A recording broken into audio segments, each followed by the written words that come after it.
Arrasaldeón. Bien. ¿Nos salió bien? Bien. Ya a partir de ahí ya está todo hecho. Buenas tardes, bienvenidas, bienvenidos, bienvenides.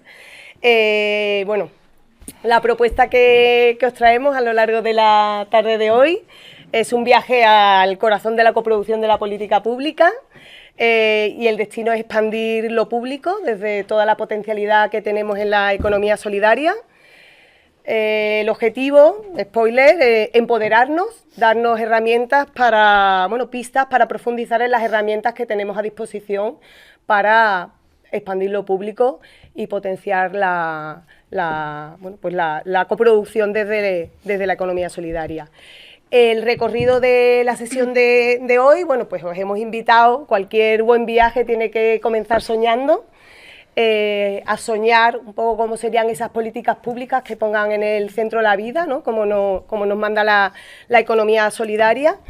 Y a partir de estos sueños que hemos invitado a tener conjuntamente, vamos a lo largo de la sesión, en primer término, a inspirarnos para ver cómo hacer esos sueños realidad.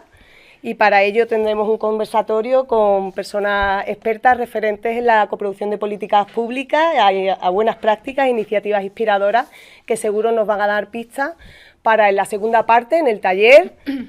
Todas vosotras sois, si no lo sabéis os lo decimos ya, agentes activos de coproducción. Y la invitación es a que, como decía antes, pues nos hagamos con estas herramientas para llevarlo a nuestros territorios y seguir potenciando lo que hacemos en el cotidiano, pero también de la mano de agentes institucionales públicos. Pues antes de eso, antes de dar comienzo a la mesa, no he cogido ni el micrófono, pero no pasa nada, entiendo que no hacía falta. La compañera María Tienza, también de REA Red, nos va a comentar un poco por qué la apuesta de este eje por parte de REA y por qué la coproducción aquí en un espacio para la justa distribución de la riqueza. Gracias. ¿Así bien? ¿Se me escucha bien? Vale. Venga, voy a intentarlo. Arrasaldeón, ¿bien? Vale, pues nada, buenas tardes. Lo que voy a decir ahora suena un poco vengo a hablar de mi libro, pero bueno, voy a intentar ser sintética.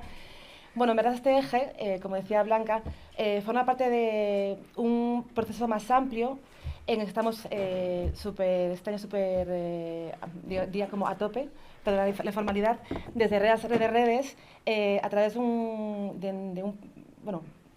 proyecto, ¿no? Iniciativa que se llama Copublic. Este proyecto tiene como objetivo general contribuir a la transición ecosocial, fortaleciendo la capacidad de incidencia de redes en las políticas públicas y en la construcción de lo común. Ahora mismo, no digo nada nuevo ante supongo que esté público, pero bueno, que también que sepáis que esto viene parte de la idea de que la SS aporta una mirada integral, ¿no? Desde lo económico, lo social, lo ambiental, lo democrático, y también pensamos, ¿no? Partimos de esta idea de que no solo transforma prácticas económicas, sino que también tiene un papel clave en la construcción de lo público. Entonces, seguido de esto, otra idea, el marco teórico de todo esto y realmente la esencia de este eje, ¿no? Es la cooperación público-comunitaria, que en ese sentido se podría definir como marcos estables, ¿no? De colaboración entre administraciones y tejidos sociales guiados por principios de justicia, de equidad y ausencia de ánimo de lucro. Por tanto, este proyecto de Copublic, ¿vale? Se trata un poco de fortalecer estas formas de trabajo conjunto, ¿vale? Y un poco para que sepáis, pues este proyecto se articula en varias acciones o líneas de trabajo, ¿no? Por un lado, como bloque 1, ¿no? Como generación de conocimiento, estamos realizando un estudio piloto en 6 comunidades autónomas de todo el Estado, que serían Nafarroa, Euskadi, Cataluña, Canarias, Baleares y País Valencià, a través de un cuestionario dirigido a municipios. Se trata un poco de recoger evidencias de cómo las políticas públicas están fortaleciendo, promoviendo la economía solidaria, como un estudio. La contraparte, ¿cuál sería? Una guía de buenas prácticas de coproducción con una mirada como más quanti y como ejemplo en la mesa de después, ¿vale? Y también un estudio que es también como muy interesante, en el cual se va como a comparar la recién aprobada Ley Integral de Economía Social y la futura, esperemos ya, futurible y pero muy reciente aprobación de la Ley Catalana de Economía Social y Solidaria, y un poco para evaluar su potencial transformador. Como veis, como 3 superestudios. Segundo bloque es más que tiene que ver con fortalecimiento de capacidades, Estamos, recién hemos abierto un servicio telemático para asesorar a agentes locales, sobre todo a nivel local, pero también, por ejemplo, a nivel también, por ejemplo, ministerial, en materia de compra pública responsable, que nos parece, como todos sabéis, una herramienta fundamental pues, para lograr promover la SS, etcétera. Y también, vinculado a eso, 4 formaciones online que están centradas en sectores estratégicos, creemos clave para la acción pública, que son vivienda, alimentación, finanzas y energía. Y ya por último, ya voy acabando ya, está mi chapa aquí estrechando, como por último, a nivel de diseminación, estamos, bueno, vamos a realizar 5 foros online de carácter local, que un poco la idea es como presentar todos los resultados del proyecto y también un poco pretendiendo una, bueno, esperamos una replicabilidad en los territorios. Y por último, un foro estatal en el cual, aparte también de contar a todo, ¿no?, a nivel pues, ministerial, etcétera, todo lo que hemos hecho, intentar, esperamos, ¿no?, reforzar la implicación de las administraciones públicas, ¿no?, que está un poco, vuelvo un poco a decir la idea de coproducir, va de esto, ¿no?, de coproducir, colaborar juntas. Por último, ya, esto suena mucho a, voy a hablar de mi libro como REAS, todo puede estar en la página web reas.red/copublic. Y bueno, ya sin más cerrar, que realmente un poco que entendáis que este eje no es algo concreto, no es una cosa de hora y media de hoy, sino que viene por una parte de algo mucho más amplio y bueno, que esperamos que, ¿no?, seguir trabajando juntas y colaborar juntas.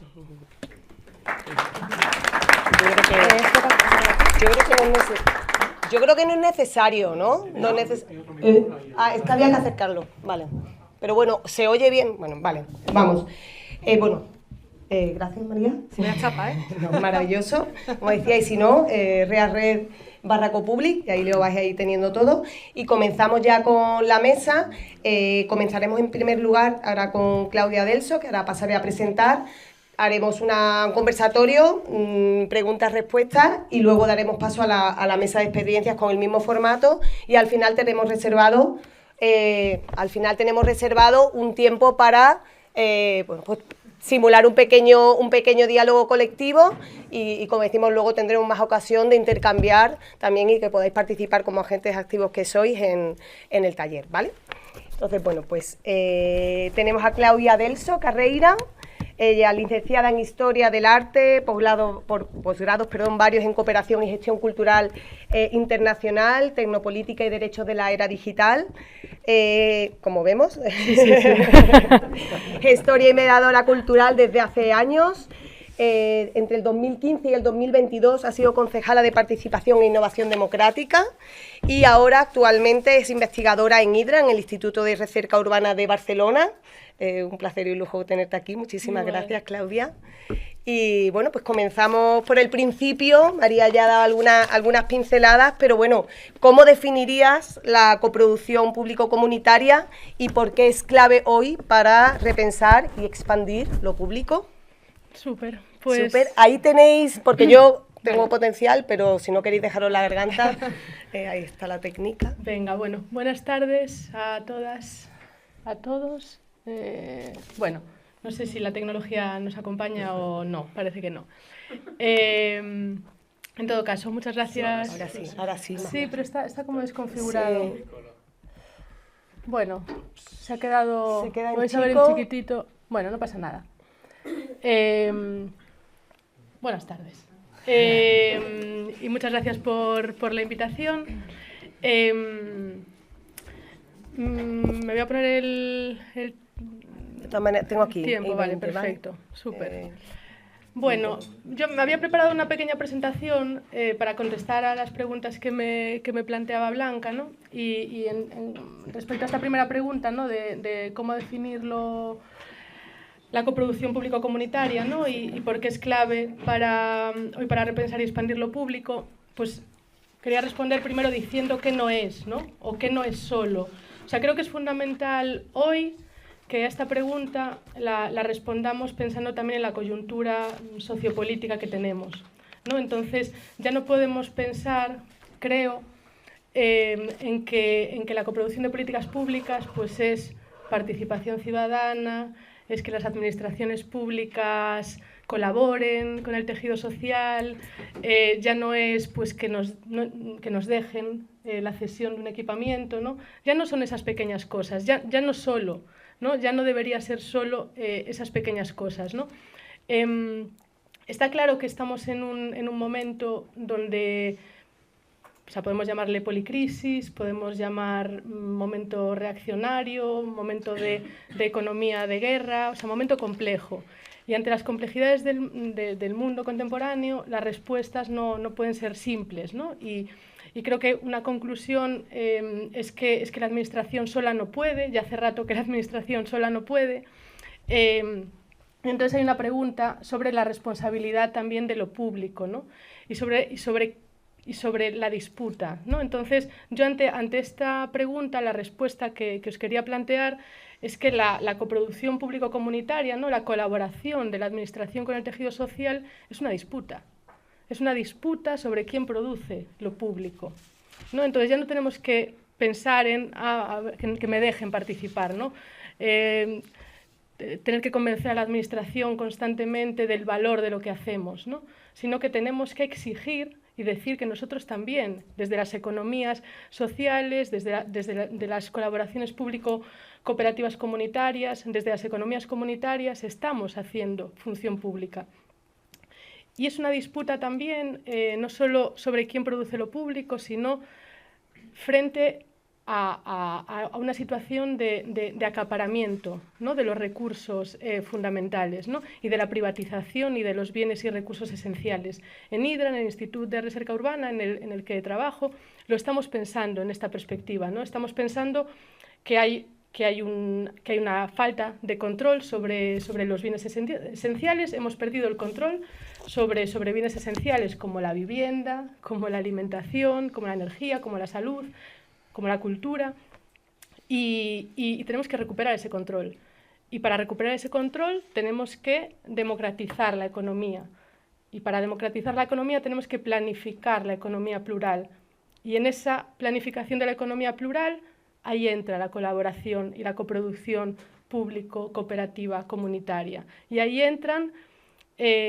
Es un modo de colaboración, son marcos estables de colaboración entre lo público, pero no pueden responder, que creo que es uno de los límites que podemos identificar, o que al menos estamos identificando desde IDRA, digamos, a la coyuntura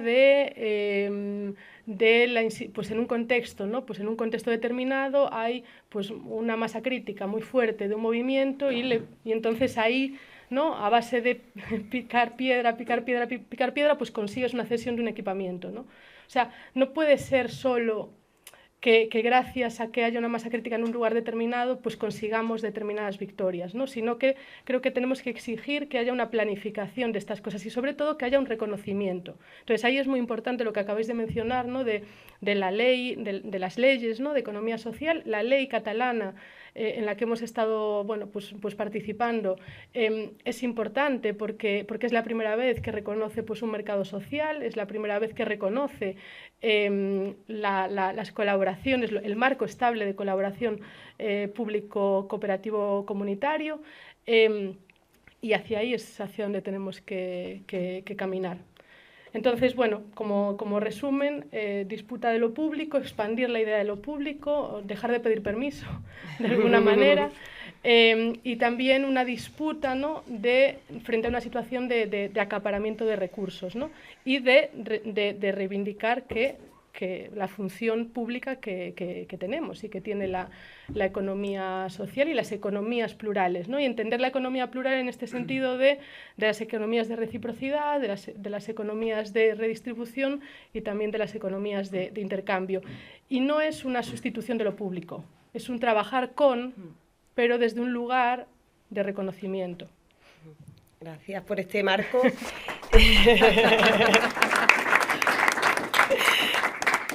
Y ahí, ¿no? En ese trabajar con, ¿qué cambia de la política pública cuando incorporamos la participación en toda la concepción y en todo el proceso de la economía social y solidaria, las economías comunitarias y alternativas?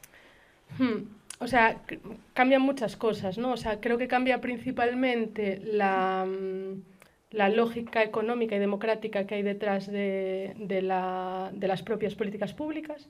y creo que se produce una transformación institucional, ¿no? Y creo que eso es fundamental, o sea, entender que cuando incorporamos la coproducción y la colaboración público-comunitaria, algo cambia en lo institucional, ¿no? Y algo cambia en el tejido social también, ¿no? Y eso tenemos que entenderlo, ¿no? Y que se produzca un lugar, digamos, de reconocimiento también mutuo, ¿no? Entonces, en las colaboraciones público-cooperativas comunitarias, ¿no? En este sentido aspiran a subordinar los recursos económicos a finalidades sociales, democráticas y ecológicas, ¿no? Y ahí, pues cuando pensamos, por ejemplo, en indicadores que reconozcan esto, ¿no? Para explicar también el valor de lo que hacemos, hemos de pensar también en estos términos, ¿no? Pues un poco como piensa el balance social, el balance comunitario, pero también tenemos que ser capaces de imaginar pues, indicadores de reciprocidad, indicadores ambientales, etcétera, ¿no? Y el valor reside en la capacidad para generar pues, soberanía económica, retorno social y nuevas formas también de ciudadanía económica, ¿no? En este sentido, pues muy amplio de lo económico.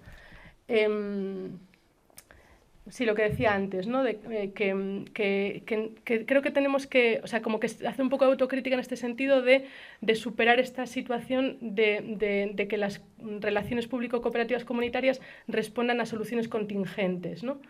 Fruto de la presión vecinal o comunitaria en un contexto determinado, ¿no?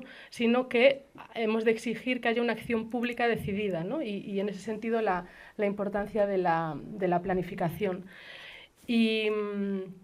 Y claro, ¿qué cambia? Pues, o sea, cambia la lógica económica y democrática, cambia quién ejecuta, cambia qué entendemos por valor, y qué aporta, ¿no? O sea, toda esta economía plural y esta economía social aporta todos estos valores que tenemos, ¿no? De arraigo territorial, sostenibilidad, cuidados, gobernanza democrática, redistribución, cooperación, resiliencia comunitaria, y también tenemos que entender lo que sigue aportando lo público, ¿no? O sea, lo que aporta lo público, lo que aporta toda la dimensión cooperativa y lo que aporta toda la dimensión comunitaria, ¿no? de estas colaboraciones. Y bueno, lo está introduciendo, pero en términos de justicia social y redistribución de la riqueza, ¿no? Y la construcción de territorios más resilientes, como venimos un poco debatiendo y hablando a lo largo de todo del encuentro, ¿cómo interviene, ¿no? La coproducción de política pública en este contexto? Sí, creo que ahí es muy importante o sea, este concepto que colocaba antes, ¿no? de la democratización de la economía. Y cómo la coproducción pues, aporta justicia social cuando democratiza recursos, fortalece las capacidades locales, redistribuye la riqueza territorialmente y genera control colectivo sobre recursos y bienes esenciales para la vida, ¿no? Y ahí, pues, de nuevo, ¿no? Pues colocar ámbitos claves como pues, la alimentación, la vivienda, la energía, los cuidados, las finanzas, la movilidad. Y ahí tenemos ya ejemplos concretos, ¿no? O sea, desde las cooperativas de vivienda en cesión de uso, las comunidades energéticas, los supermercados cooperativos, toda la dimensión de la cesión de equipamientos de patrimonio público, ¿no? que opera y se gestiona en una lógica público-comunitaria, que en Barcelona está como... O sea, en Cataluña, ¿no? Pero en Barcelona particularmente está muy desarrollado y hay como una articulación técnico-administrativa muy robusta, ¿no? Pero tenemos que pensar que esto ha de poder ocurrir en otros contextos, ¿no? Que yo, aunque venga de allá, vengo de Galicia, ¿no? Entonces, bueno, pues siempre es inevitable para mí pensar, ¿no? O sea, desde el contexto de abundancia de Cataluña, ¿no? Pues pensar en otros contextos que conozco además donde esa abundancia no existe, ¿no?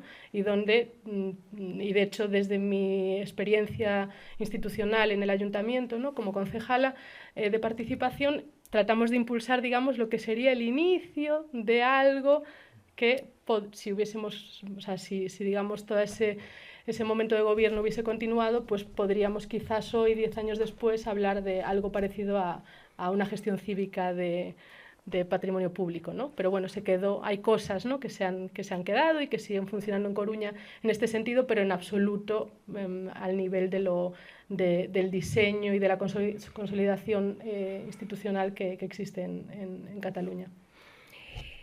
y donde no hay esos contextos de abundancia, cómo se genera la confianza, ¿no? Realmente al final yo creo que hay un poco de base de confianza entre las administraciones y las comunidades.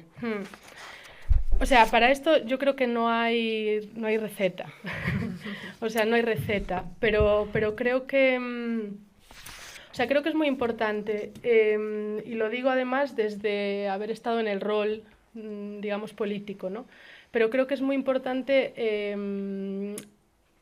exigir, ¿no? O sea, exigir un mismo nivel, digamos, de reconocimiento y de relación y hacerle entender a lo público que ha de ceder control y ha de ceder poder, ¿no? Y que en ese ceder poder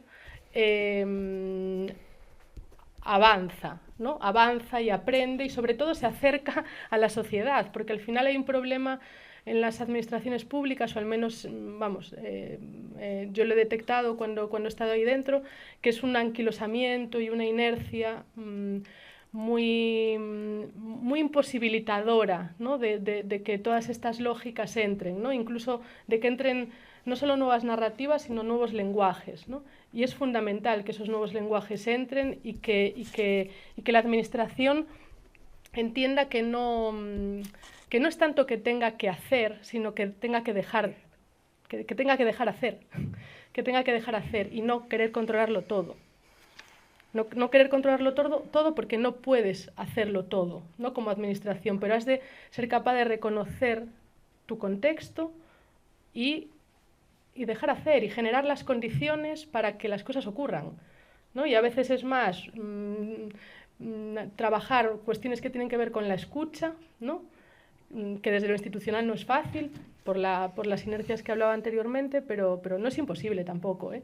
Y ahí es importante pues este tipo de contextos, es importante también reconocer. Hay un programa muy interesante en Berría, ¿no? De formación de funcionariado.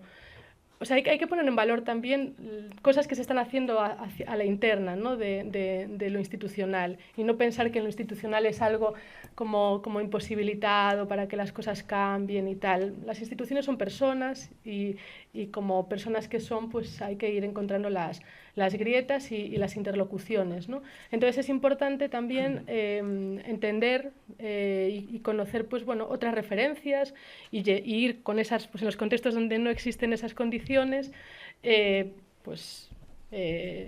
se conozcan, ¿no? Cosas que están pasando en otras comunidades autónomas, que haya interlocución entre funcionariado. En el caso, por ejemplo, de todo el tema de contratación pública, que siempre hay múltiples resistencias, ocurre mucho, y sobre todo en los ayuntamientos pequeños, que da mucho miedo introducir cláusulas sociales nuevas, ¿no? Porque nadie quiere ser el primero en introducir cláusulas sociales y porque hay mucho miedo a la falta de seguridad jurídica, ¿no? En ese sentido, la ley catalana de economía social es muy importante por eso, porque da seguridad jurídica, porque ampara, porque reconoce lo público cooperativo comunitario, porque reconoce el mercado social. Entonces, tenemos que pelear para que haya estos marcos. Tenemos que pelear para que haya estos marcos, porque esos marcos es lo que va a permitir que luego se desarrollen armazones técnico-administrativos que amparen y que superemos un poco lo anecdótico de algunas cosas, ¿no? Que suceden, que son interesantes, pero que al final no acaban de ser cambios radicales porque son pequeños y porque no hay ese paraguas de reconocimiento. Entonces creo que es importante poner en valor donde se están dando avances institucionales y tratar de hacer conexiones con eso, tanto desde las economías sociales y las redes de economía social como desde el ámbito institucional y generar también alianzas un poco improbables. O sea, la FEM, la Federación Española de Municipios y Provincias, está ahí, es muy útil para ayuntamientos muy pequeños, le hacemos poco caso porque nos parece una estructura rancia, pero hay que... Claro, pero si no estamos ahí, si no conversamos con esa gente, pues ahí no va a cambiar nada. Y si digo la FEM, como digo la Asociación de Interventores y Secretarios de los Ayuntamientos. O hay un observatorio de contratación pública que existe por la ley de contratación pública, al que no le hacemos tampoco ningún caso y que saca informes anualmente que dicen el problema de la ley de contratos, pues ahí hay que intervenir. Ahí hay que intervenir. En ese observatorio tiene que haber debates sobre las economías sociales y comunitarias, porque si no los hay, no nos reconocen. Entonces, bueno, hago aquí un alegato de hablar con esa gente que nos da pereza hablar, pero que son estructuras importantes y que luego, bueno, pues poquito a poco pueden ayudarnos sobre todo a entrar a lugares donde va a ser institucionalmente mucho más complicado entrar. Y bueno, gracias, ¿no? Y antes de entrar en esas referencias de las que hablabas, ¿no? Y que tenemos la suerte de contar con 3 iniciativas como muy referenciales y muy inspiradoras, ¿no? Un poco, aparte del marco normativo que vienes comentando, ¿no? Y de esas alianzas que debemos rasgar, ¿no? Y generar, ¿qué oportunidades crees que se abren en los próximos años para este tipo de políticas y qué rol pueden jugar los distintos actores aquí presentes? Bueno, yo creo que esta mesa es un lujazo de mesa, también por poder pues, ver una planificación, ¿no? Con mucha voluntad política, como Hernani. Conozco menos la experiencia de aquí, pero con muchas ganas de escucharla. Y creo que el rol, por ejemplo, que está ejerciendo la Caraso en el ámbito de la alimentación desde el ámbito privado es un rol muy, muy clave. O sea, que también creo que es, lo que vamos a escuchar ahora a continuación es muy inspirador. Y yo traía 3 ejemplos, creo que, bueno, uno al menos creo que conocido, ¿no? O sea, toda esta cuestión del patrimonio ciudadano en Cataluña, equipamientos directamente gestionados por entidades sociales, una política del Ayuntamiento de Barcelona a partir de la gestión cívica y a partir de ahí como que se conceptualiza toda esta cuestión del marco público comunitario vinculado a la gestión comunitario de patrimonio público. Básicamente, pues parte de la lógica de que lo público, ¿no? Patrimonio municipal, que son edificios, solares, etcétera, pueden convertirse en comunes, en commons, ¿no? En patrimonio ciudadano a partir del reconocimiento de su valor para el uso ciudadano y favorece, bueno, pues que el tejido social pueda generar dinámicas de autogobierno y de gestión comunitaria del equipamiento. Evidentemente que lo público no desaparece, lo público es titular del equipamiento, lo público paga una serie de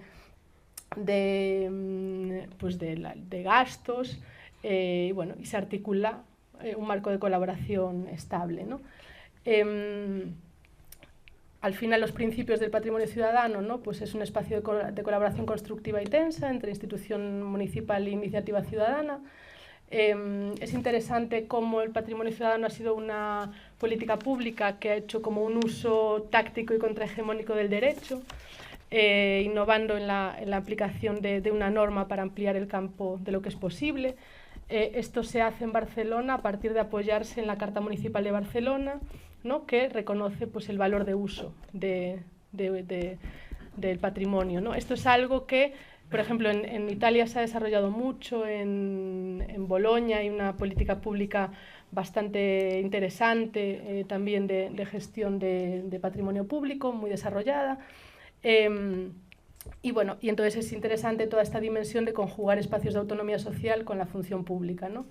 Entonces, no es tanto una cesión convencional, sino es el reconocimiento del uso por parte de una comunidad. Entonces, ahí no es tanto reconocer una asociación X o la Vale. Qué disciplinada. Sino que es poner la atención en el uso, ¿no? En el uso comunitario del equipamiento. Y ese es el cambio un poco, el punto clave, ¿no? de esta política pública. Es interesante que desde el año pasado todos los equipamientos que funcionan, todos los proyectos que funcionan por gestión, o sea, que forman parte de esta política, tienen que hacer el balance comunitario, ¿no? Que es una digievolución del balance social y que es bueno, si no lo conocéis, tremendamente interesante porque es una herramienta de autoevaluación diseñada por las propias comunidades, por la red de espacios comunitarios y que ahora mismo está, digamos, apropiada, que no cooptada por lo público, ¿no? Por el ayuntamiento. Entonces es una herramienta diseñada por la comunidad que el ayuntamiento se hace propia y que las comunidades pues lo hacen anualmente, y si tú recibes un convenio del ayuntamiento, pues has de utilizar esta herramienta, ¿no? Entonces, bueno, un ejemplo de nueva institucionalidad, ¿no? Interesante. Hay un montón de info, digamos, en la web, en IDRA hemos hecho varios informes, o sea, quien quiera profundizar en esto, pues está la información muy accesible. Estas, bueno, son las dimensiones del balance comunitario, ¿no? Arraigo territorial, impacto y retorno social, democracia interna y participación, y toda la dimensión de cuidados del proceso y también del entorno. Y luego quería traer comunalitats urbanas, que es una política pública de la Generalitat, que desde IDRA somos oficina técnica, que es una política pública dentro del Departamento de Economía Social, que bueno, ya lleva 4 anualidades, si no estoy mal, y básicamente es un programa del Departamento de Empresa y Trabajo que busca potenciar las economías de proximidad en barrios y ciudades, dando impulso a nuevos proyectos de apoyo mutuo, ¿no? Entonces, básicamente es un proyecto de articular pues, economías, o sea, generar proyectos económicos a partir de proyectos de apoyo mutuo, a partir de la intercooperación entre varias entidades, ¿no? En los territorios. Entonces, bueno, ahora mismo hay unas 27 comunalitats urbanas por toda Cataluña. Es una política pública o sea, estamos hablando de cada anualidad 350.000 euros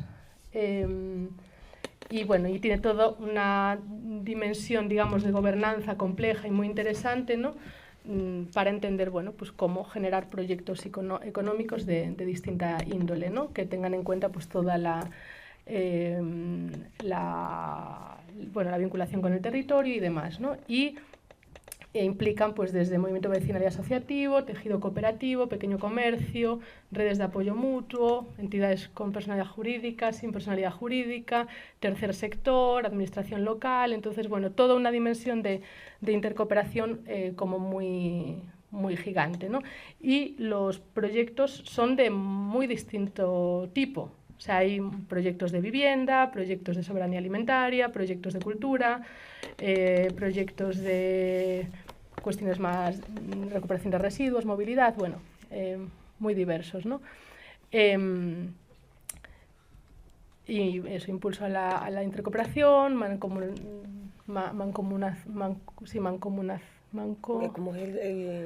la acción, ¿no? De mancomunar. La acción mancomunada de recursos, ¿no? Para activar sectores productivos. Entonces decimos que esta política pública, ¿no? Que empezó como una política pública piloto, pero que ahora, bueno, pues está consolidándose, es una política que contribuye a la relocalización de la economía.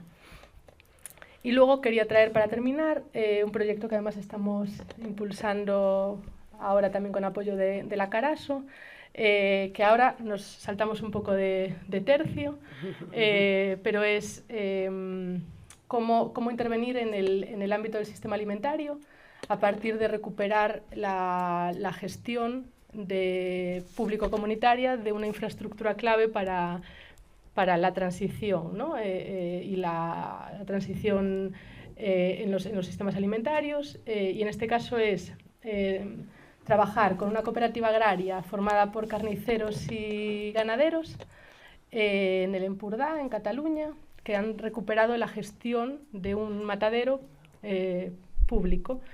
Aquí hay, bueno, hemos hecho un gráfico muy chulo, ¿no? que explica, que ahí os lo ponía, ¿no? Pues toda esta cosa por ejemplo, había muchas infraestructuras comunitarias, ¿no? Comunales, en los pueblos, en las ciudades, ¿no? Los mataderos eran una de ellas.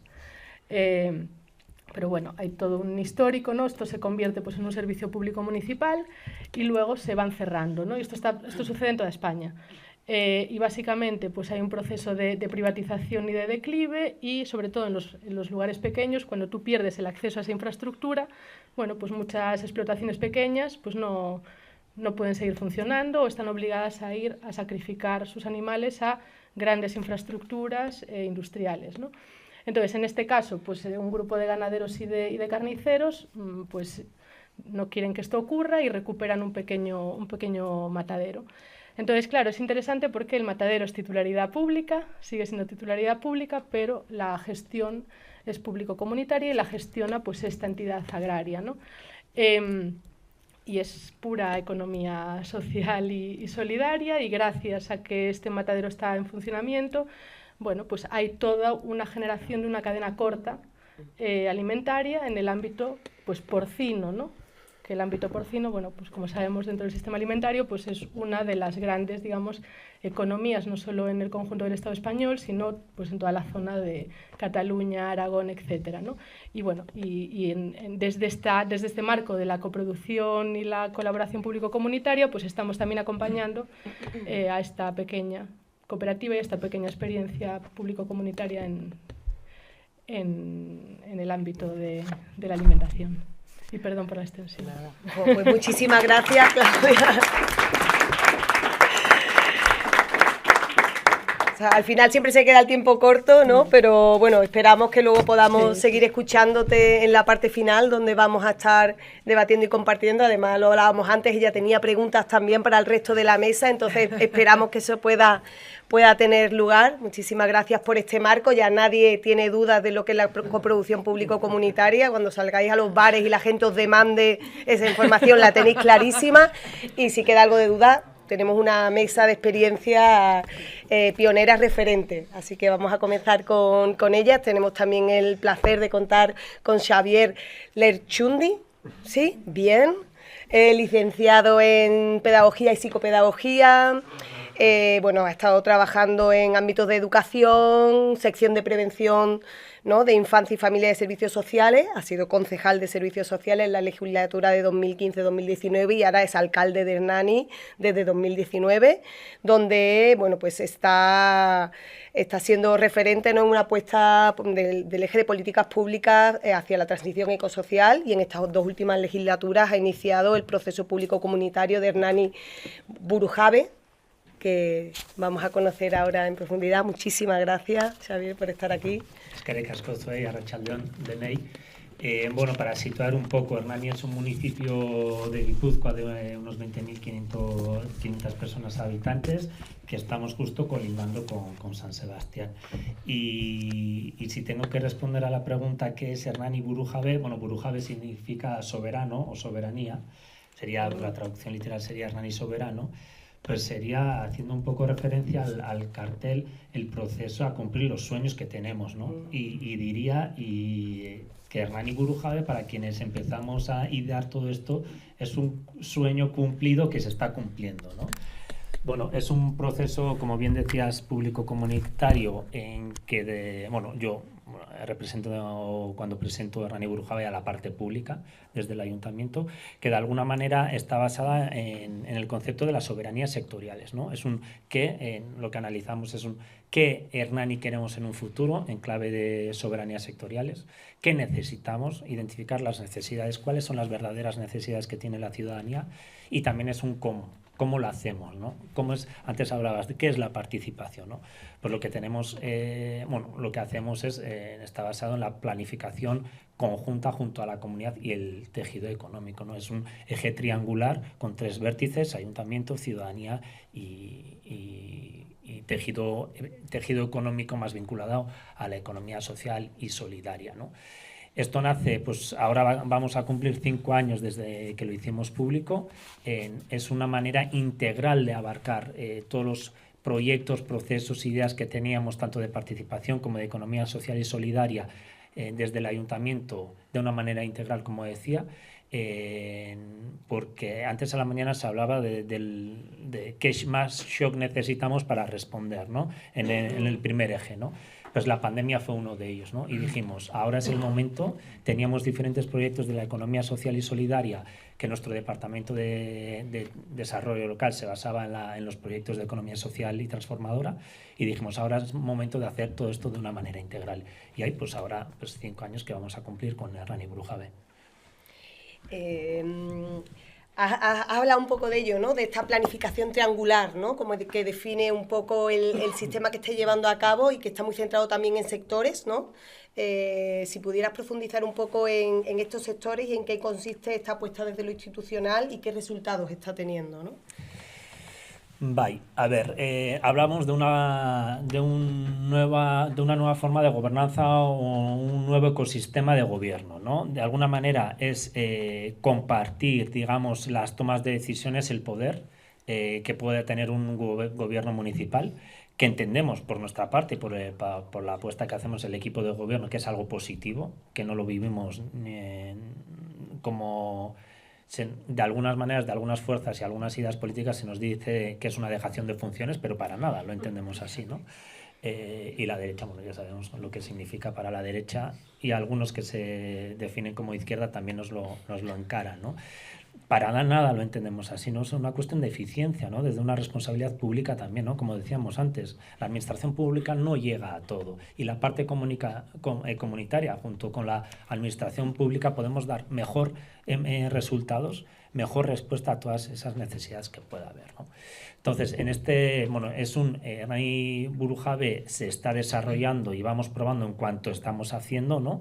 Ahora, en este momento, el ecosistema de gobierno que tenemos diferentes foros de participación, tenemos diferentes mesas sectoriales. Después entraré en los sectores, pues, la alimentación, cuidados, energía, vivienda, en las que trabajamos, y en todas ellas tenemos mesa sectorial, donde trabajamos representantes del ayuntamiento y del sector económico, y ahí lo que hacemos es planificar el plan sectorial, bien de los cuidados, de la energía, de la alimentación, representantes del ayuntamiento junto con el eje económico, ¿vale?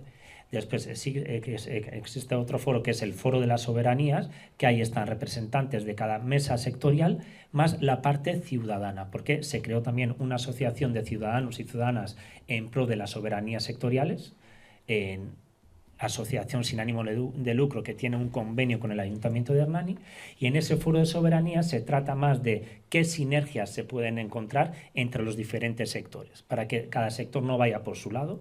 Y además, Hernani Burujabé tiene unos valores transversales que todos los sectores y proyectos tienen que respetar, como son la paridad, el feminismo, la sostenibilidad, la interculturalidad y el euskera, ¿no? Entonces, ese pie comunitario, de alguna manera, se encarga de hacer revisión de que esos valores transversales se están... de alguna manera, los proyectos dan respuesta también a esos valores que tiene Hernani Burujabé. Y después está el Consejo de Soberanías, que de alguna manera sería el órgano decisorio mayor, ¿no? Ahí estamos representantes del ayuntamiento, de la parte ciudadana y representantes de cada mesa sectorial. Y ahí de alguna manera tomamos las decisiones más importantes en torno a todo el proceso Hernani Burujabé, no tanto para cada sector o cada proyecto, sino más todo el proceso, ¿no? En el año 25 lo que hicimos es consensuamos un reglamento interno del Consejo de Soberanías, y desde el equipo de gobierno lo que hicimos es llevarlo a pleno municipal para que tuviera otro peso político y otro compromiso político que creíamos que necesitaba, ¿no? A nivel jurídico sería un órgano consultivo, no decisorio, pero que nosotros y nosotras funcionamos como si fuera decisorio, porque ciertas decisiones se toman allí y el ayuntamiento los asume y los tiene introducidos dentro de su presupuesto municipal, ¿vale? Este ecosistema así, suena muy abstracto, pero lo llevamos a cabo, tienen una periodicidad, está todo diseñado, y seguramente el año que viene habrá algún cambio, porque, como decía antes, ¿no? Vamos mejorando en cuanto vamos probando y vemos mejoras que hacer y demás, ¿vale? sectores y resultados concretos, ¿no? Que muchas veces ayudan, ¿no? Esta mañana lo comentábamos en alguna conversación. Esto hace 5 años explicar Hernani Burujabe era muy satisfactorio, pero era difícil porque eran planteamientos muy abstractos, teóricos y demás que a la ciudadanía le costaba mucho entender, ¿no? A día de hoy tenemos resultados prácticos, ¿no?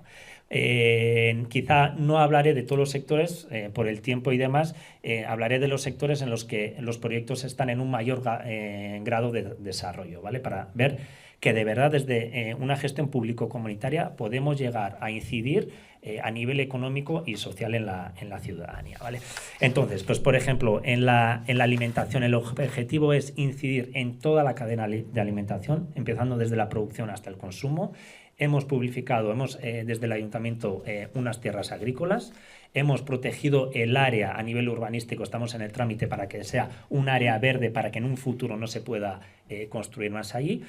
Hemos recuperado esa tierra para que sea pública, estamos llevando una escuela agraria en claves de inserción, pequeñita, pero bueno, que esta es la tercera edición en la que estamos y estamos muy satisfechas con el proceso.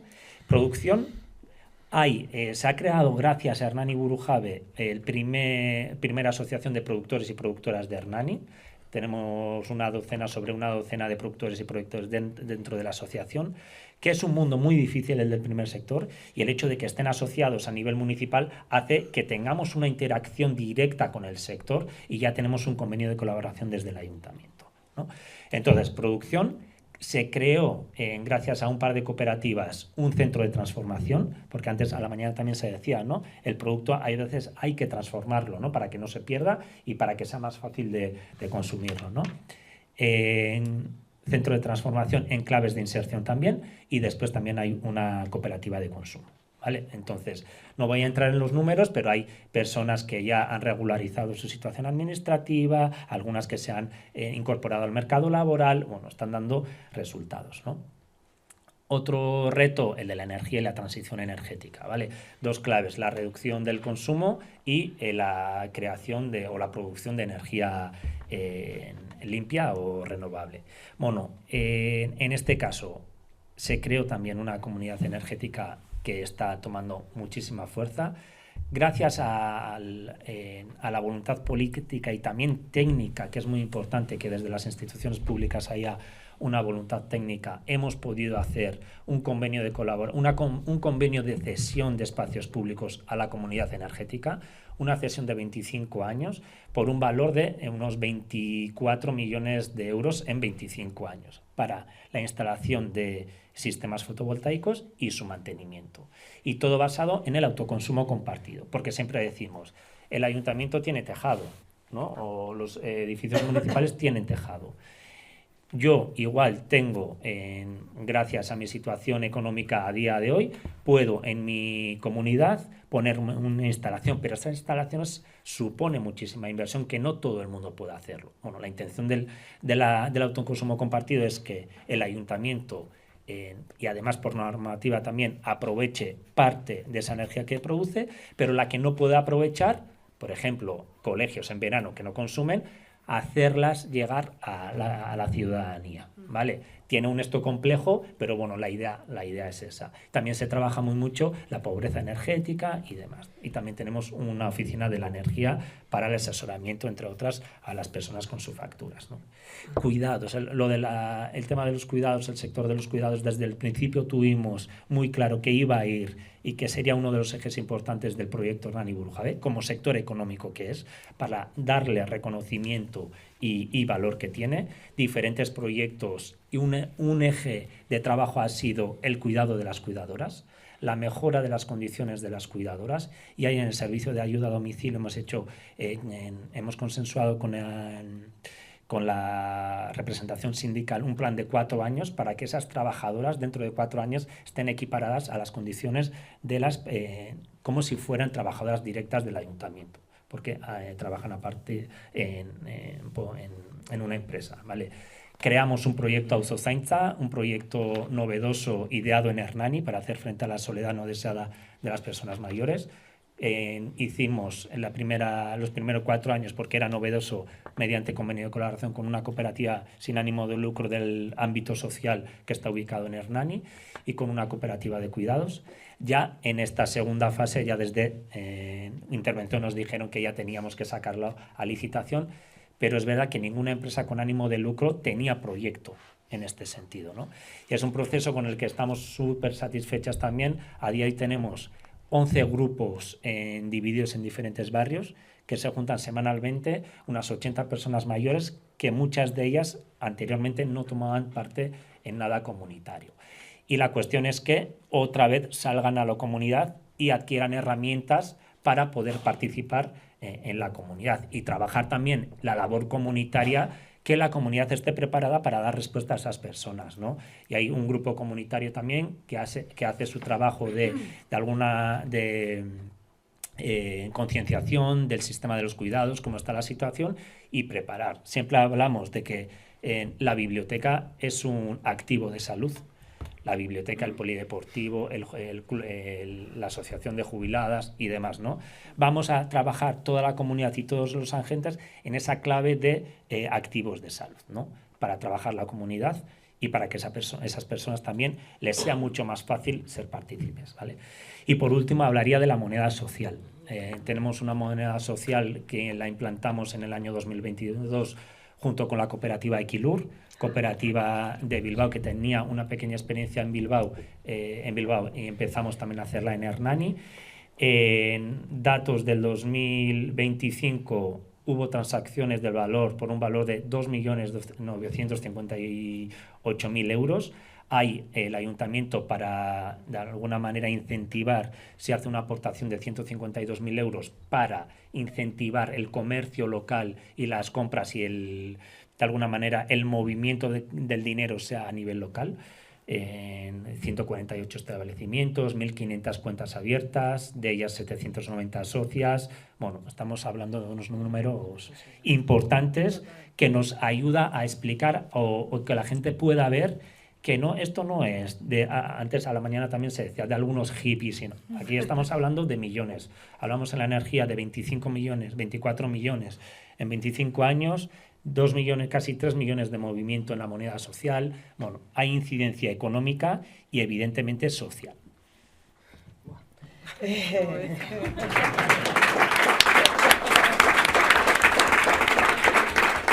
Aventuro a pensar que este aplauso no es por la intervención, sino por el trabajo que venís haciendo, ¿vale? O sea, lo más importante, o sea, replicabilidad. ¿Qué claves y qué experiencias similares puedes contarnos? Va a haber muchas a partir de ahora de este taller, lo sabemos, pero ¿qué pistas? Evidentemente pistas. Es muy diferente, desde el nivel institucional y municipal.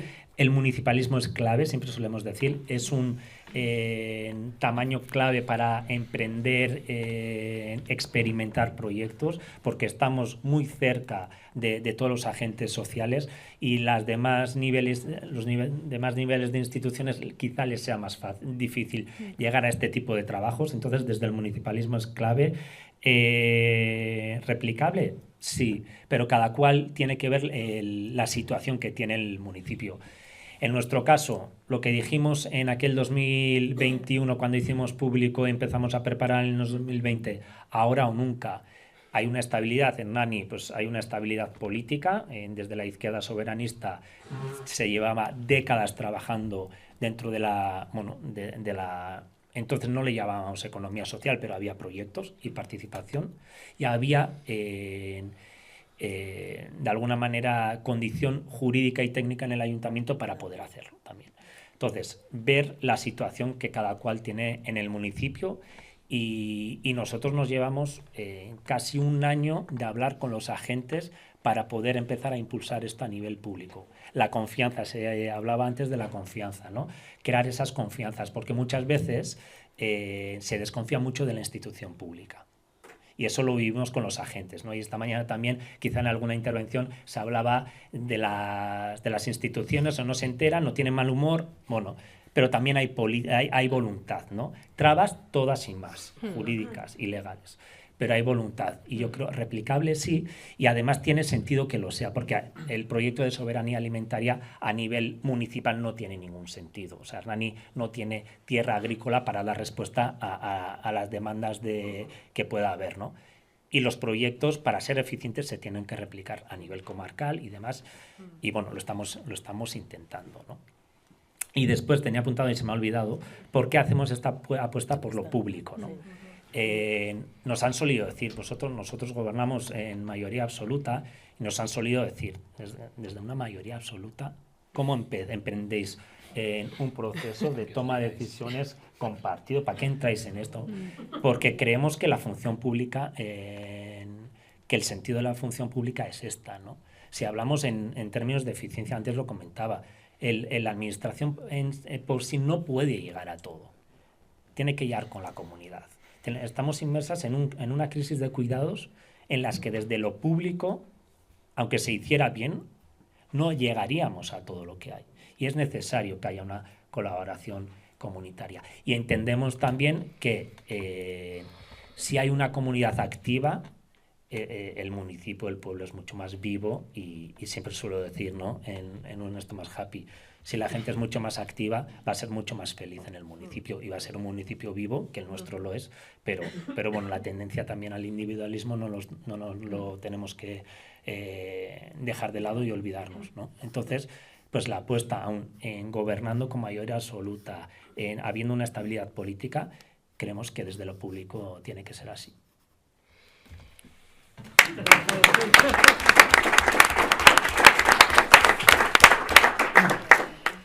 Bueno, muchísimas gracias, Xavier. Vamos a seguir, además tenemos la mesa que creo que tenemos el lujo de que vais a acompañarnos, así que seguimos ahí, seguimos aterrizando desde, bueno, pues esa confianza del otro lado, ¿no? Y de cómo se ha ido generando justamente. Tenemos aquí a Lander Martínez, diplomado en Relaciones Laborales, experto en Dirección y Gestión de Empresas Cooperativas y Economía Social y trabajador de Geltoki. Ayer estuvimos y ahora iremos a la fiesta, desde el inicio, desde 2018, en funciones de coordinación, de comunicación y representación. Es, pues, además presidente del Consejo Rector desde el 23 y viene a contarnos, además desde el territorio, pues un poco cómo ha sido esa experiencia desde el otro lado, esa generación de comunidad y de confianza. Bueno, pues para arrancar, aunque estuvimos muchas de nosotras, pero cuéntanos un poco brevemente qué es Geltoki. Bienvenido, vale. Y muchas gracias por que te Mi Esker, Arratsaldeon. Bueno, a ver si lo consigo explicar qué es Geltoki. Bueno, pues Geltoki comenzó en 2018 y la definición de qué es Geltoki, la verdad es que la hemos ido moldeando en todo este tiempo, ¿no? Entre todas, y creo que hemos llegado de alguna forma a la conclusión de que podemos definir Geltoki como un espacio ciudadano de consumo crítico. Esto dicho así suena como bastante genérico, pero bueno, voy a intentar ir aterrizando lo que nosotras entendemos por esto. Y bueno, por dar dos pinceladas creo que son importantes para la introducción. Geltoki físicamente se divide en tres espacios. Tenemos en tres actividades, digamos. Tenemos una actividad que tiene que ver con restauración, con un restaurante, una cafetería. Otra actividad que tiene que ver con comercio, que a su vez tiene que ver con alimentación, pero también con productos recuperados y de segunda mano. Y un tercer área que creemos o la denominamos como el área alma del proyecto, la que da sentido y la que hace que las otras dos interactúen constantemente, que denominamos como área cultural o área de sensibilización. Eso sería un poco la idea de cómo se estructura el espacio. Y otro apunte más que creo que es importante para entender el todo es, además del contenido, el continente, ¿no? ¿Dónde está el proyecto? Que está ubicado en la antigua estación de autobuses de Iruña, una estación que se inauguró en el año 1934, que cerró en 2007, un espacio emblemático para la ciudad, pero también para la región, con una carga simbólica muy importante, un espacio históricamente de encuentro entre el mundo rural y el mundo urbano, con mucha carga, ¿no? Y bueno, pues eso también tiene mucho que ver con qué es Geltoki, por el hecho de que es un local de titularidad municipal, ¿no? Y aquí entra un poco la historia de la coproducción público-comunitaria, de alguna forma. Vamos a ir un poco por ahí. Pero bueno, esto es Geltoki a rasgos generales. Me atrevería a decir que es esto. Y las pistas, la negociación, ¿no? ¿Cómo fue la negociación para esa cesión de ese espacio emblemático? ¿Qué claves de éxito, que aquí estamos queriendo prototipar y reproducirnos, habéis activado desde la articulación ciudadana? Vale, pues como decía antes, tiene mucha importancia en sí el continente, el edificio, porque es un poco lo que activa el proceso. Y es que en el año 7, cuando cierra la estación para construir la nueva estación, hasta el año 17 es un espacio que está, hasta el año 18 es un espacio que está 11 años en desuso. La antigua estación queda en desuso, entonces, bueno, pues hay un grupo de entidades sociales, principalmente liderada por Reas Nafarroa, que empieza a reclamar el espacio como un espacio, pues por su significado histórico, por su ubicación, porque está en el centro de la ciudad, como un espacio muy interesante para mostrar las alternativas económicas en el centro de la ciudad, ¿no? Entonces, bueno, pues ahí se empieza a hacer un trabajo principalmente desde Reas Nafarroa, un trabajo que en el año 2011 se consigue llevar al pleno del Ayuntamiento de Iruña. A través de una propuesta de proyecto se consigue aprobar una moción por mayoría en el ayuntamiento, pero bueno, en ese momento el equipo de gobierno, pues por lo que sea, decide, aunque está en minoría, pero tiene la capacidad de veto, decide bueno, pues dejarlo de un lado y posponerlo, o bueno, posponerlo. En ese momento, pues directamente desecharlo, ¿no? El proyecto.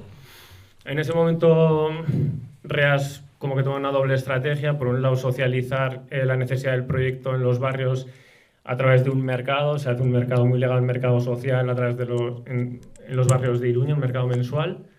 Y bueno, ahí se empieza a defender un poco esa idea, socializar la idea de que puede ser muy interesante. Y luego un poco al calor en el año 15 de los momentos de los gobiernos del cambio, un poco al calor de esto, también se crea un foro de intercooperación, un foro de economía social y solidaria, y ahí pues empiezan a sumarse a Reas en ese momento pues otras entidades sociales de la economía social, organizaciones sociales también a defender la idea de que ese espacio debe tomarse o debe cederse en este caso a una iniciativa de estas características. Bueno, de ahí, de ese germen, lo que se consigue es que en el año 15, con el cambio de gobierno que ocurre también en Iruña, bueno, pues ya se incluye en el acuerdo programático del nuevo gobierno que entra al ayuntamiento esa historia, ¿no? Que una parte de la planta baja de la antigua estación de autobuses, porque estamos hablando de una manzana entera, pues pueda cederse para estos usos, ¿no? Eso es un hito importante. Eso definitivamente ya activa la creación de la Asociación Geltoki Iruña, que es un poco la promotora de Geltoki, y bueno, ahí empieza un trabajo muy importante en el que participa Reas, pero participan otras entidades relativamente potentes en la comunidad y empiezan a dar forma al proyecto. Sigue contando un poco. Después de ese gran hito que es conseguirlo, eso hay que mantenerlo, ¿no? Entonces, ¿cómo es esa gestión del común, por un lado, de ese espacio, cómo estáis coproduciendo, y cómo está siendo la relación desde entonces a ahora con la administración? Vale, pues aquí toca hablar ahora de gobernanza.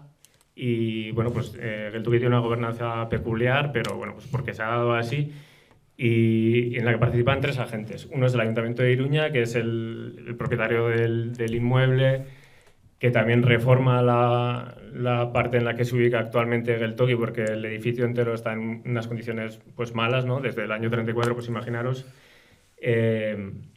Ayuntamiento, Asociación Geltoki Iruña, que es lo que comentaba antes, que es esta asociación en torno a la cual se articula un poco esa demanda. Participan un montón de entidades al principio. Cuando el ayuntamiento propone el concurso, definitivamente quedan 5 entidades, porque el hecho de participar en el concurso requería de también hacer una apuesta económica, y no todas estaban dispuestas o no podían. Quedan 5 entidades que voy a intentar explicar rápido cuáles son. REAS Nafarroa, que no necesita presentación porque todas más o menos ya sabemos de lo que hablamos. Está Traperos de Maús, que es una entidad que a su vez está en REAS, pero es una entidad muy potente aquí en el territorio, con 300 personas trabajadoras, con un trabajo de inclusión social súper importante. Está Euskal Herriko Nekazarien Elkartea, que es un sindicato, uno de los 2 sindicatos agrarios que hay en la comunidad. Está el Consejo Regulador del Producto Ecológico de Navarra, que es una entidad muy potente que cuenta con 800 operadores. Y está la Asociación de Alimentos Artesanos de Nafarroa. Como veis, pues hay como 2 patas bastante importantes. Está la economía social y solidaria, está también la soberanía alimentaria jugando ya aquí. Y ellas son las que constituyen la asociación Geltoki y son las que concursan en el proceso de licitación para el uso del espacio. Una licitación que tiene unas características que no voy a explicar todas, pero una muy importante es que tiene que ser un proyecto sin ánimo de lucro. Esto es súper importante. Aquí despejamos un montón de buitres y de fantasmas en el juego y bueno, y por ahí se crea.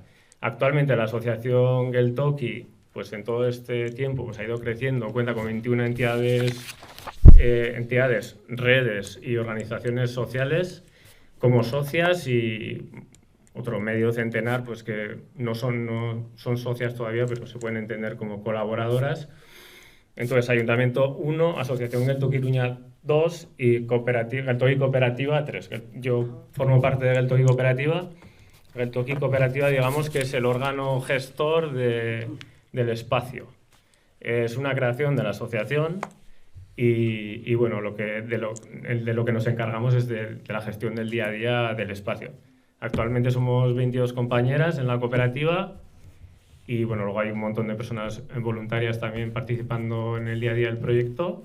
Y bueno, la cooperativa con la asociación trabajamos a través de un convenio y bueno, pues el ayuntamiento en el pliego pues marca un poco, digamos, el campo de juego en el que tiene que moverse el proyecto, que tiene, bueno, pues principalmente debe de ser un escaparate de propuestas de economía social y solidaria y soberanía alimentaria. Y bueno, pues luego la asociación lo que hace es un poco marcarnos el campo a nosotras, a la cooperativa. Mucha información, procesando. La verdad es que... Ya un poco por concluir, ¿no? Pero bueno, lo comentaba antes Xavier, ¿no? La importancia también ya de los datos y de los resultados de cara a la continuidad y a la defensa del modelo, ¿no? ¿Cómo crees que está impactando este espacio en el territorio, ¿no? Y bueno, y también qué retos y escenarios de futuro tenéis ahora mismo en el horizonte. Bueno, pues son 9 años ya de proyecto. La verdad es que pandemia mediante, pues ha sido complejo ponerlo en marcha. Por el camino también han quedado muchas personas con muchas capacidades porque ha sido intenso, ha sido complejo. Pero bueno, a día de hoy podemos decir pues, que Geltoki es un proyecto sostenible, que funciona, que tiene un reconocimiento social importante y que ha conseguido una legitimidad social pues, relativamente considerable, ¿no? En este tiempo, en estos 9 años, hemos convivido con ayuntamientos de diferentes colores políticos. Hemos tenido momentos de más y de menos colaboración, obviamente, pero es cierto que hemos sido respetadas en todo momento. Desde el principio, desde la asociación se exigió independencia o autonomía y se ha respetado. Creo que hemos conseguido hacer un proyecto lo suficientemente diverso, plural, amplio, incluso me atrevería a decir transversal, como para que eso suponga un dique lo suficientemente importante como para que nadie se atreva a tocarlo ni a ponerlo en cuestión. Entonces eso a día de hoy pues es un valor súper fuerte y nos anima a pensar que el proyecto tiene futuro. Es verdad que ahora mismo, y aquí viene uno de los primeros retos, estamos en el año 2 de los 3 posibles años de prórroga de la concesión, es decir, el año 27 sería el último en el que Geltoki podría seguir a falta de un nuevo concurso. Y bueno, pues por suerte el color del ayuntamiento que nos toca en el momento es como bastante favorable a que eso ocurra, a que el proyecto siga. De hecho, bueno, llevamos ya unos años en esa materia de negociación y bueno, pues parece que va a ser posible. Toquemos madera si es que hay que tocar. Pero bueno, que parece que hay mimbres como para que siga. Ese sería el primer reto, ¿no? Consolidar que efectivamente eso sea así. Hay un reto asociado a esta parte que es el estado en sí del propio edificio. Estamos hablando de un edificio de 1934 que no es lo que ayer conocisteis o luego conoceréis, que es la parte del Toki, sino que eso es una parte de la planta baja de un edificio que tiene 5 plantas, que es una manzana a su vez, que no ha sido tocado desde el año 34 y que se encuentran unas condiciones pues, arquitectónicas pues, muy, muy justas. Entonces, si no se actúa sobre el edificio, pues pondrá en riesgo la continuidad del proyecto, evidentemente, y entendemos que el proyecto está directamente ligado al edificio. Aquí hay un melón inmenso, nadie se atreve a tocarlo, requiere una inversión muy potente, tampoco depende de nosotras hemos hecho nuestro trabajo, que es en este tiempo, junto a toda la base social del proyecto, recoger ideas para ese posible gran contenedor. Hemos puesto a disposición de los diferentes gobiernos y si nos quieren escuchar pues estaremos dispuestos a contárselas cuando toque. Ese sería uno de los retos. Y el otro reto en el que también trabajamos es pues, implicar de mayor forma pues, a ese gran tejido social que representa la asociación, acercar más entidades a la asociación y hacerlas más partícipes del día a día. Es verdad que la cooperativa ya acabó. Creo que te estás tocando, me has dicho... Antes No, ha dicho pero que... no lo he hecho porque... No lo ha he dicho hecho, que yo se estoy tocaba entregada. la oreja que ahora que... Bueno, sí, el último reto iba por ahí, que eso, nos hemos centrado muchísimo en estos primeros años en hacer posible el proyecto. Nos hemos dejado la vida en ello y bueno, pues todos esos esfuerzos ahora, quiero decir, ahora navegamos un poco a favor, el proyecto está estable, ahora es el momento de meterle todo ese punch del tejido social que necesitamos. Tenemos ahí nuestro propio plan Geltoki Gara, Somos Geltoki, con el que estamos trabajando directamente con las entidades. Y bueno, ahí vamos poquito a poco aumentando en volumen la asociación y sobre todo la participación de la asociación en el día a día del espacio. Y eso es todo.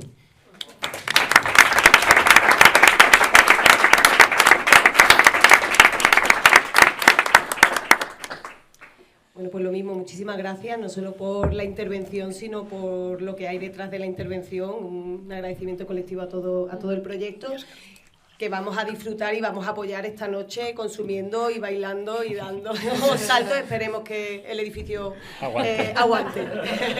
Por lo menos esta noche.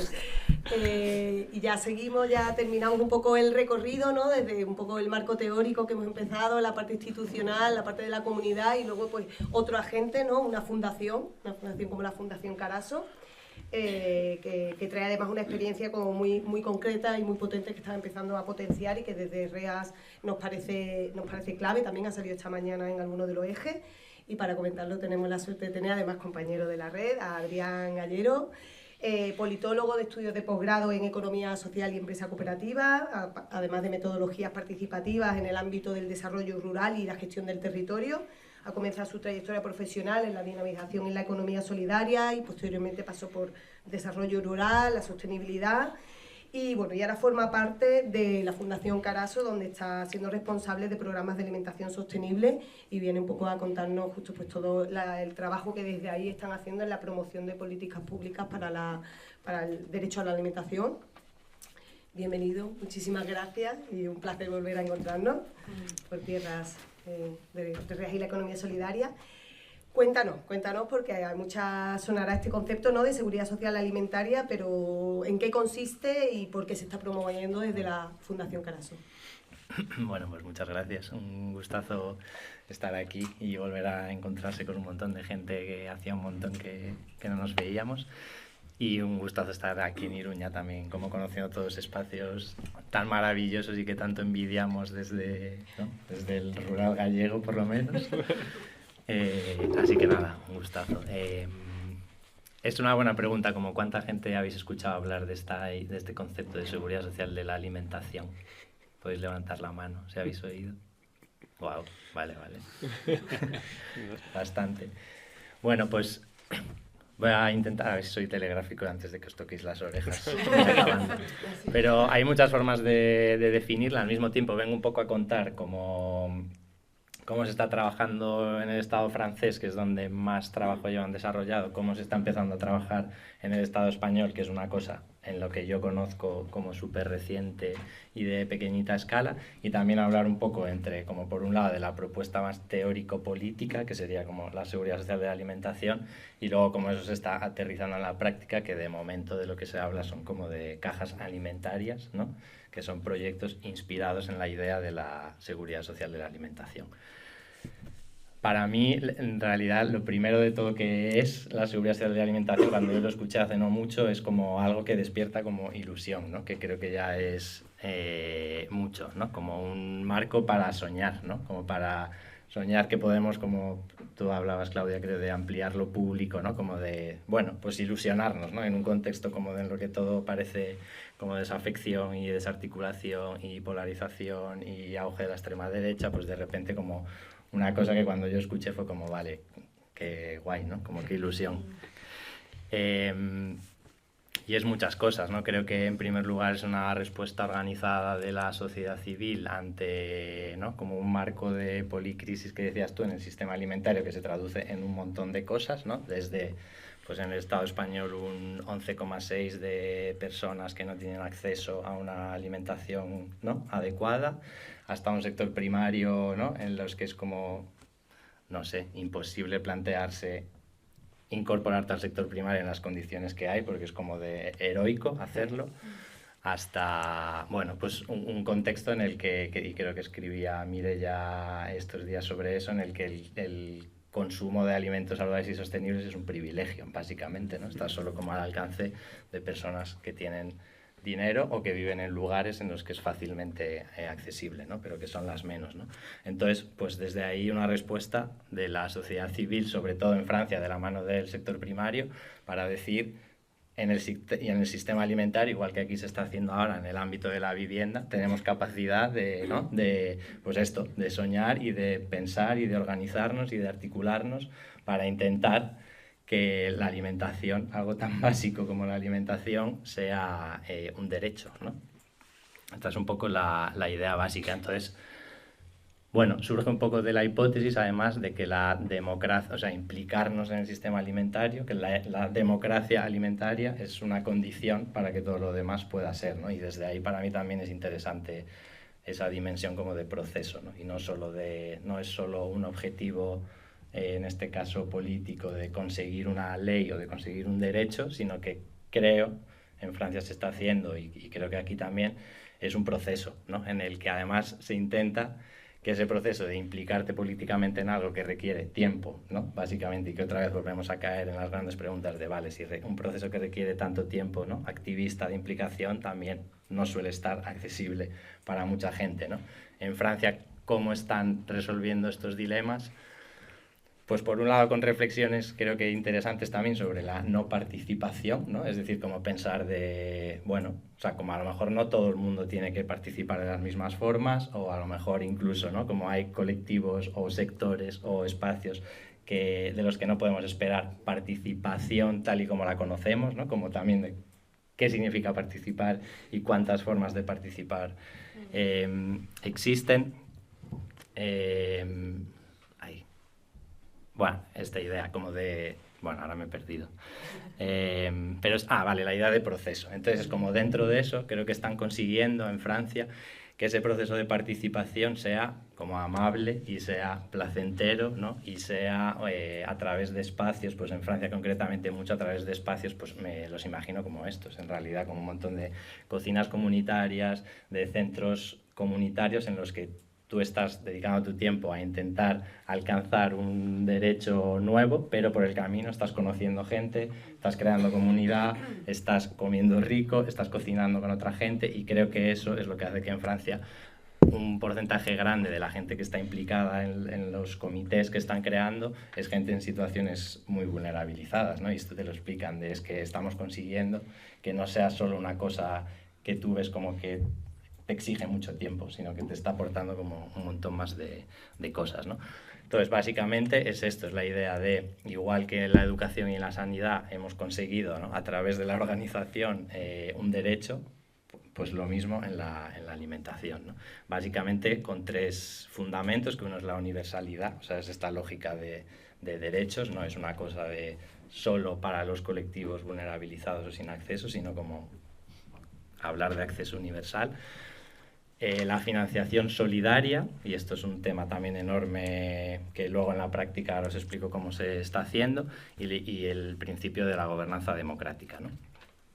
Esta es la idea como más teórico-política, y en la práctica las cajas alimentarias ¿cómo funcionan? Pues son diferentes comités que luego podemos entrar más en detalle, pero básicamente la idea es conseguir financiación tripartita, es decir, y básicamente en Francia está siendo 1/3 financiación pública, 1/3 financiación privada de organizaciones como puede ser una fundación como Caraso, y 1/3 financiación ciudadana, ¿no?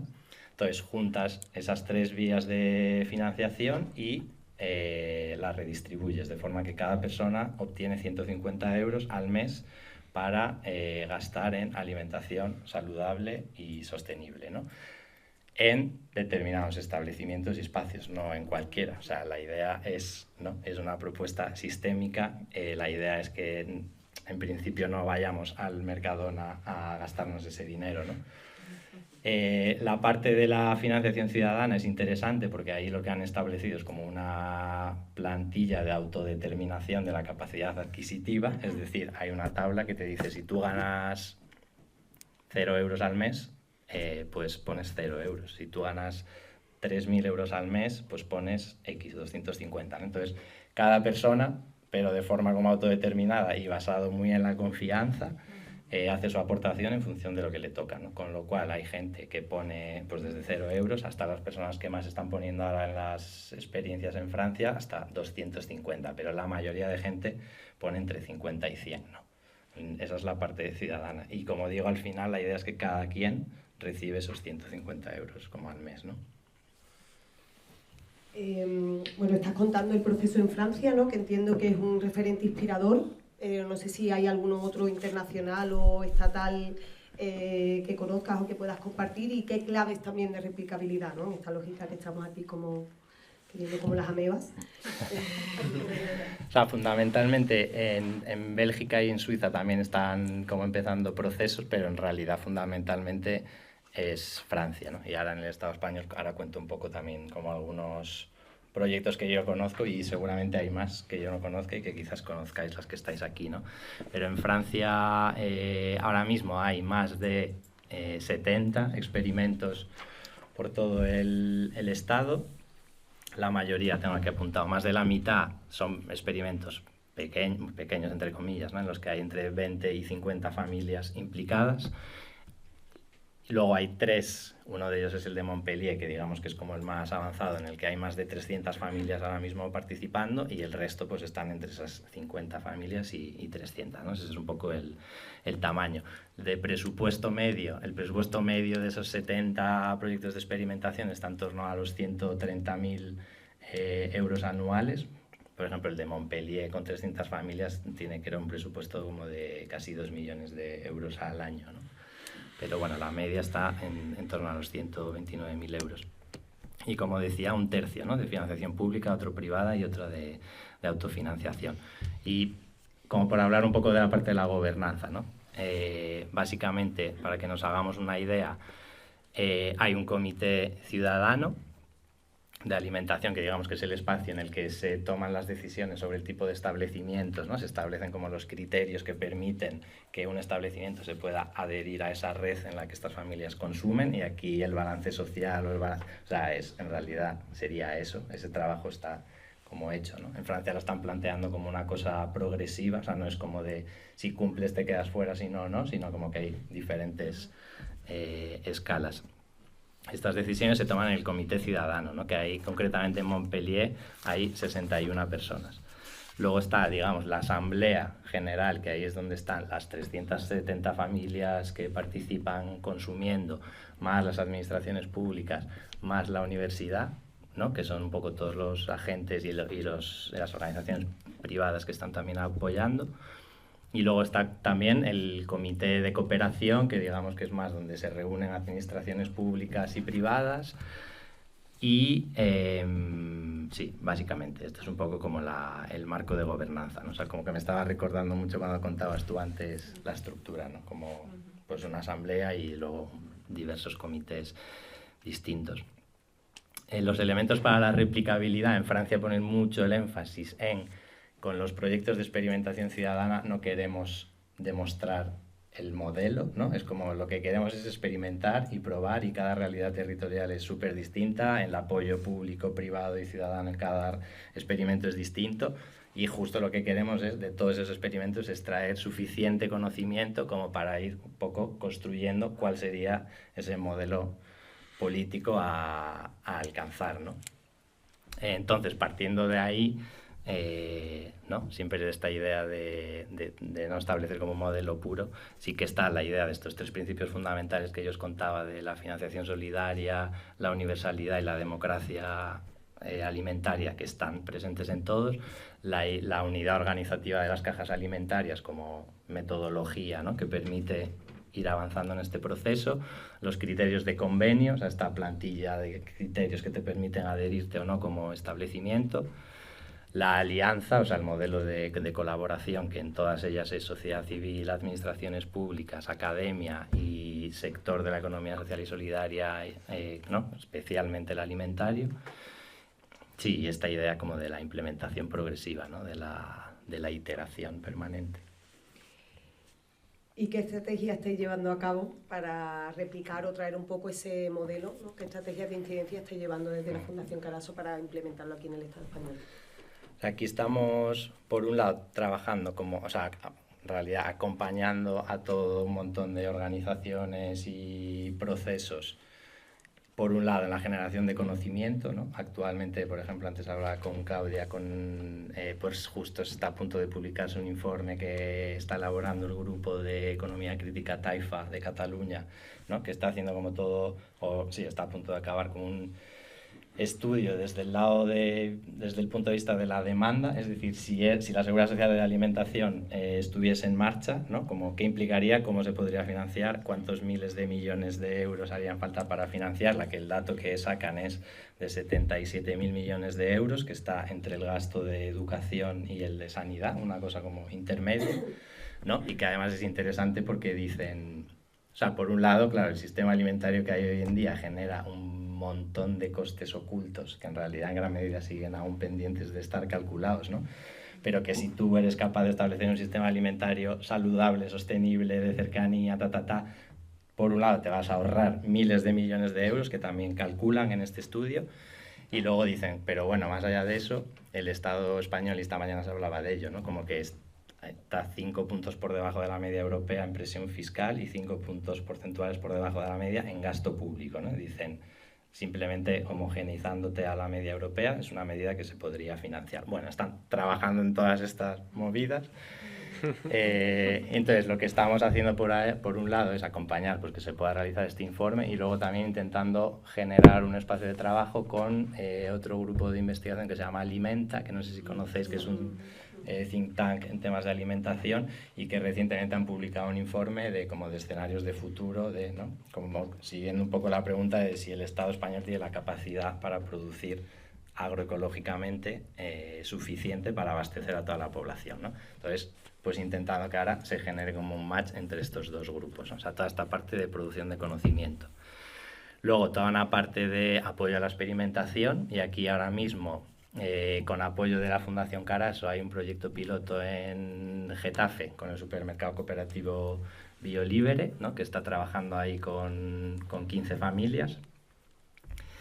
Va a empezar ahora otro en el Prat, que es bueno, pues ahí hablabais antes como de la lógica de la abundancia, ¿no? De repente, pues en el Prat, un lugar en el que hay una estrategia alimentaria, en el que hay a nivel metropolitano una oficina conjunta de la alimentación sostenible, ¿no? En el que están diferentes administraciones de Cataluña coordinadas para crear estrategias de alimentación sostenible, en las que hay un montón de iniciativas de economía social y solidaria, cocinas comunitarias, iniciativas de de desperdicio alimentario. Bueno, como que hay mucho tejido, hay un parque agrario y ahí ahora va a empezar un proyecto piloto, ¿no? La idea es identificar también territorios diversos en los que, pues, en los que haya menos apoyo institucional y menos ecosistema, otros como el Prat en los que haya mucho. Y otro proyecto que queremos que empiece próximamente es en Almócita, ¿no? Que sería más de carácter rural, en Almería. Bueno, pues un sitio en el que tiene moneda social también, en el que hay un tejido asociativo súper cañero y que al mismo tiempo está viendo los invernaderos delante, ¿no? O sea, como un lugar ahí potente, ¿no? Entonces, bueno, esto básicamente, y luego generando espacios de diálogo, pues como pueden ser estos que permitan ir generando apropiación social de la idea y construyéndola en realidad, porque es como un proceso que está súper abierto y que aquí está por construir, ¿no? Y que habrá que ir dándole forma colectivamente. ¿Y qué papel tiene la economía solidaria y agentes institucionales en esa construcción, en esa propuesta que ahora mismo hace? O sea, yo creo, por empezar, bueno, por Fundación Caraso, ¿no? Y nos gusta cómo explicarlo así, es una fundación privada, pero con vocación pública, es un poco la idea. Y me leí ayer como el artículo que había escrito Cois, ¿no? Sobre como los mitos del sistema de colaboración público-privada, ¿no? Que es como aquí los riesgos y los recursos y todo lo pone lo público y luego los beneficios, si salen, ya se los lleva el privado, ¿no? Pues nos gusta imaginar Caraso como un poco cumplir el papel, es decir, asumir el riesgo, ¿no? Y poner, pues en este caso, fundamentalmente también acompañamiento, pero fundamentalmente financiación, y que eso permita experimentar y que eso permita que entidades o administraciones asuman riesgos, o sea, no asuman los riesgos directamente, pero sí se permita, pues, generar todos estos procesos que cuando se van iterando y puliendo y matizando, pues puedan, ojalá, convertirse luego ya en políticas públicas, ¿no? Entonces creo que el rol de una fundación como Caraso básicamente es esa, aparte de, pues, de conectar a agentes que muchas veces quizás no hablan tanto entre ellos y demás, pero básicamente diría esto. Las administraciones, creo que una vez, ¿no?, avancen estos procesos, pues tienen la capacidad, ¿no?, de generar en realidad derechos, ¿no?, y de generar seguridad jurídica y de conectar estos trabajos entre, ¿no?, los diferentes, pues, salud, agricultura, ¿no?, como un poco intentar hacer ese trabajo de abandonar los silos. Y desde la economía social y solidaria, en realidad creo que todo, o sea, que es que, ¿no?, ya está. O sea, la seguridad social de la alimentación, para mí, lo potente es que permite, como imaginar, transformar el sistema alimentario en su conjunto, ¿no? Pero en realidad lo que falta es articularlo, pero todos los elementos ya están, y ya están en gran medida impulsados desde hace muchísimos años por la economía social y solidaria, ¿no? Ya sean monedas sociales, ya sean cocinas comunitarias, ya sean grupos de consumo, ya sean modelos de empresa y de organizaciones fuera de, ¿no?, de lo mercantil, innovación socioeconómica, movilización ciudadana, ¿no?, que esta mañana hablábamos de cuánto sigue costando movilizarnos en torno a temas como la alimentación o como la economía. Bueno, hay mucha gente que ya, ¿no?, lleva muchos años con esto. O sea que sí, creación de circuitos cortos de comercialización, ¿no? Todo eso en realidad ya está. Lo que pasa es que hay que, bueno... Pues un aplauso, ¿no?